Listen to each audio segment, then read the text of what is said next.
বাবা মাইরো না, মাইরো না বাবা, আর করব না, আর করব না। বাবা আহাদ মোল্লার হাত থেকে রক্ষা পেতে এভাবেই চিৎকার করছিল 3 বছরের শিশু মুসা। তাতেও বাবার মন গলেনি। গলা কেটে হত্যা করা হয় শিশুটিকে। তার আগে মুসার বড় ভাই 7 বছরের শিশু রোহানকেও গলা কেটে হত্যা করে। 2 সন্তানকে হত্যার পর নিজের গলায়ও ছুরি চালিয়ে আত্মহত্যার চেষ্টা করে আহাদ মোল্লা। তাকে গুরুতর আহত অবস্থায় হাসপাতালে ভর্তি করা হয়েছে। গতকাল শনিবার সকাল 10:30টার দিকে রাজধানীর পল্লবীর বাইগার টেক এলাকায় ব্যাপারী মার্কেটের পাশের একটি 3তলা বাড়ির নিচতলায় এই হত্যাকাণ্ড ঘটে।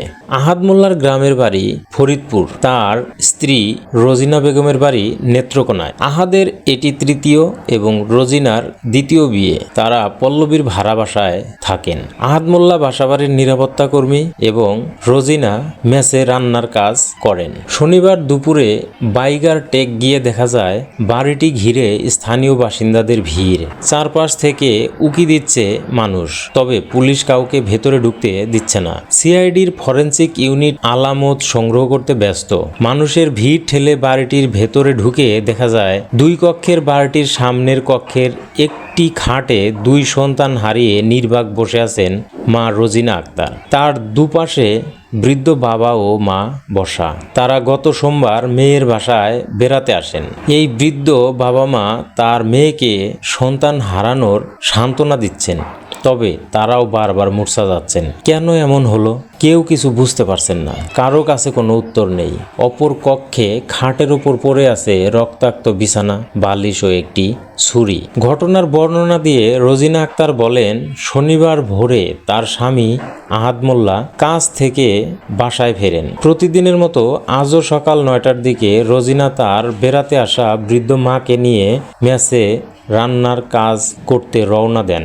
এ সময় তার স্বামী 2 ছেলেকে বাসায় রেখে যেতে বলেন। প্রতিদিন মেসে 2 ছেলেকে নিয়ে গেলেও স্বামীর অনুরোধে এবং তার নানা বাসায় আছেন ভেবে ছেলেদের বাসায় রেখে যান। মেসে পৌঁছানোর ঘণ্টাখানেকের মধ্যে তার কাছে 2 ছেলে মারা গেছে এমন ফোন আসে। এরপর তিনি বাসায় দৌড়ে আসেন, পরে জ্ঞান হারিয়ে ফেলেন। ঘটনার সময় শিশুদের 70 নানা জাবেদ আলী পাশের কক্ষেই ছিলেন। তিনি সোজা হয়ে হাঁটতে পারেন না, বেশিক্ষণ বসেও থাকতে পারেন না। তিনি বলেন, পাশের কক্ষেই 2 সন্তান নিয়ে ছিল আহাদ। আমি কেবল কান্নার শব্দ পেলাম। ছোট ছেলে কান্না করে বলছিল, বাবা মাইরো না, মাইরো না বাবা, আর করব না, আর করব না। তিনি তখনও বুঝতে পারেননি আহাদ তার ছেলেদের হত্যা করছে। অসুস্থ জাবেদ আলী বিছানা থেকে উঠে যেতে 3 মিনিটের মতো সময় লেগেছে। তিনি গিয়ে দেখেন 2 নাতিকে গলা কেটে বিছানায় ফেলে রেখেছে। আহাদ নিজেও বিছানায় শোয়া, রক্তাক্ত। এরপর তিনি হামাগুড়ি দিয়ে চিৎকার করে রাস্তায় আসেন। মানুষজন ডাকেন। স্থানীয়রা গিয়ে এই অবস্থা দেখে পুলিশকে খবর দেয়। পুলিশ গিয়ে দুপুরে লাশ উদ্ধার করে। 2 সন্তানকে হত্যার বিষয়ে রোজিনা বলেন, আহাদ অনেক টাকা ঋণগ্রস্ত ছিল। সে প্রায়ই আমার কাছে টাকা চাইতো, তবে আমার কাছে এত টাকা ছিল না। ঋণের কারণে সে ছেলেদের হত্যা করতে পারে। পাওনাদারেরা চাপ দিলেও সে ঘরে টাকা চাইতো, তবে 2-1 দিনে কোনো ঝগড়া হয়নি, কোনো ঝামেলাও হয়নি বলে জানান রোজিনা। সন্তানদের হত্যার আগে বাসার পাশের দোকান থেকে রুটি ও জুস নিয়েও খাওয়ান আহাদ। প্রতিবেশী তাহমিনা নামে এক নারী বলেন, সন্তানদের খুব ভালোবাসতেন তিনি, কখনো মারধর করতে দেখেননি। 2 মাস ধরে বাড়িটিতে ভাড়া আছেন আহাদ রোজিনা দম্পতি।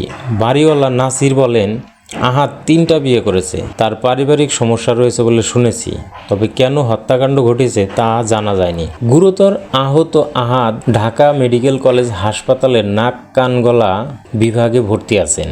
ওই বিভাগের চিকিৎসক শেখ আবদুল্লাহ মামুন বলেন, আহাদের শ্বাসনালী কেটে গেছে, তার অবস্থা আশঙ্কাজনক। পুলিশ পাহারায় তাকে ঢাকা মেডিকেল কলেজ হাসপাতালে ভর্তি করা হয়েছে। 2 শিশুর লাশ শহীদ সোহরাওয়ার্দী মেডিকেল কলেজ হাসপাতালের মর্গে ময়না তদন্তের জন্য পাঠিয়েছে পল্লবী থানা পুলিশ। পল্লবী থানার ওসি মোহাম্মদ নজরুল ইসলাম বলেছেন, হত্যাকাণ্ডের কারণ এখনও জানা যায়নি। অভিযুক্ত ব্যক্তি গুরুতর আহত, তিনি সুস্থ হলে জিজ্ঞাসাবাদ করা হবে। নিহত শিশুদের মা রোজিনা এই ঘটনায় মামলা করেছেন।